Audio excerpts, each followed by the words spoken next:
Hi friends, தமிழக வெற்றி கழகத்தோட 2ஆம் ஆண்டு தொடக்க விழாவிற்கான ஏற்பாடுகள் பயங்கர பரபரப்பா போயிட்டு இருக்கு. பிரம்மாண்டமா என்ட்ரன்ஸ்ல ஆர்ச்லாம் வச்சிருக்காங்க. அண்ட் இந்த நிகழ்ச்சியில தளபதி முக்கியமான சில அனௌன்ஸ்மெண்ட்டையும் பண்ண போறாரு அப்படின்றதையும் கன்ஃபார்ம் பண்ணியிருக்காங்க. அதாவது 2026 தேர்தலுக்கான பணிகள் அண்ட் கட்சி உட்கட்டமைப்பை மேம்படுத்தும் சில முக்கியமான அனௌன்ஸ்மெண்ட்டையும் பண்ண போறாராம். அண்ட் இறுதியா தளபதி பேசுறதுக்கு முன்னாடி பிரசாந்த் கிஷோர் அவர்களும் உரையாட போறாராம். ஸோ அவருமே இந்த ஃபங்க்ஷனுக்காக இப்போ சென்னை வந்து இறங்கியிருக்காரு.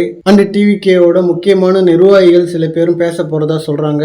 சோ அது யாரு என்ன பேசுறாங்க அப்படின்றத நாளைக்கு தான் பார்க்கணும். எப்படியும் ஆதவ் அர்ஜுனா, புசி ஆனந்த், தென் ஜான், ஆரோக்கியராஜ், ராஜமோகன் இந்த மாதிரி டாப் லெவல்ல இருக்கிறவங்க பேசுவாங்கன்னு நினைக்கிறேன். இந்த நிகழ்ச்சி பிரைவேட்டா க்ளோஸ்ட் ஸ்பேஸ்ல நடந்தாலும் ஒரு குட்டி மாநாடு மாதிரியே இருக்கும்னு சொல்லிட்டு ஒரு எதிர்பார்ப்பு இருக்கு. அண்ட் பரந்தூர் சம்பவத்திற்கு அப்புறம் தளபதியோட ஒரு ஸ்பீச் நினைக்கிறேன். சோ டெஃபினட்டா பவர் பேக்டான ஒரு ஸ்பீச்சா இருக்கும். தளபதி ஸ்பீச்சுக்கு அடுத்ததா பிரசாந்த் கிஷோர் அவர்கள் என்ன பேசுறாரு அப்படின்றத பார்க்கணும். ஏன்னா தளபதி வர்றதுக்கு முன்னாடி நமக்கும் அரசியலுக்கும் மிகப்பெரிய ஒரு தூரம்ன்றதால இவர் நேம் தெரிஞ்சாலும் பெருசா இவரோட ஸ்பீச் எல்லாம் பார்த்தது இல்ல.